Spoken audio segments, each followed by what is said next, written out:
কৈ দে এতিয়া যিহেতু জীয়াঢল নদীটো বাঢ়িছে এতিয়া কেনে মানে পৰিচয়টো কেনেকুৱা হৈছে তো আপোনালোকে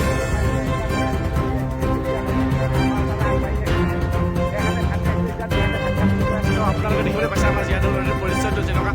দেখিবলৈ পাই আছে এতিয়া আমাৰ যিহেতু মুখ্যমন্ত্ৰী অসমৰ মুখ্যমন্ত্ৰী আমাৰ ফালে কিবা এটা যে কৰিব লাগে হাত মিলিব লাগে তাকে আমি প্ৰাৰ্থনা কৰিছোঁ যে নহ'লে যিহেতু আমাৰ নদীখন গাঁৱত সোমালে বুলি ক'লে আৰু ৰক্ষা নাই আৰু তো আপোনালোকে দেখিবলৈ পাইছে চাই লওক আপোনালোকে চাৰিওফালে গোটেই বানপানী মাথো বানপানী মাথো আপোনালোকে চাবলৈ পাইছে যিহেতু জীয়াঢল নদীখন আমাৰ এই ওপৰতকৈ সোমাই আহিছে দেখিবলৈ পাইছে গছ গছনি যিমান আছিলে চব নিউৰ অৱস্থাত আছে যিহেতু বহুতখিনি গছ আমাৰ জীয়াঢলৰ পৰা নাইকিয়া হৈছে যিহেতু আপোনাৰ দেখিবলৈ পাইছে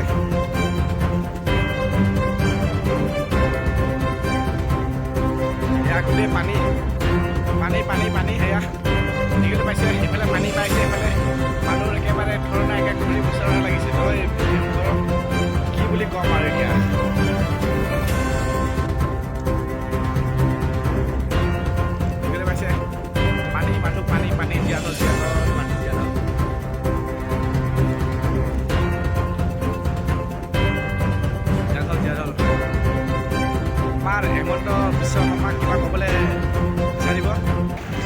কিনো ক'ম এতিয়া গোটেই নদী আমাৰ জীয়াঢল নদীৰ গোটেই পানীখিনি গোটেই মানে পানী ইমান বাঢ়িছে গোটেই খেতি কৰা মাটি গোটেই খেতি কৰা মাটি ডুবাই দিছে আৰু বেছিদিন নাই আৰু এইফালে গাঁও পাবগৈ আৰু মাটি তাৰপিছত অকণমান জীয়াঢলখন চাই যাতে আৰু তো দেখিবলৈ পাইছে আপোনালোকে চবৰে মুখত একেই ভাষা একেই মুখৰ কথা শুনিবলৈ পাই আছে আপোনালোকে কিবা এটা কৰি নিশ্চয় চাবলৈ লাগে তো এয়া দেখিবলৈ পাইছে পানী মাথো পানী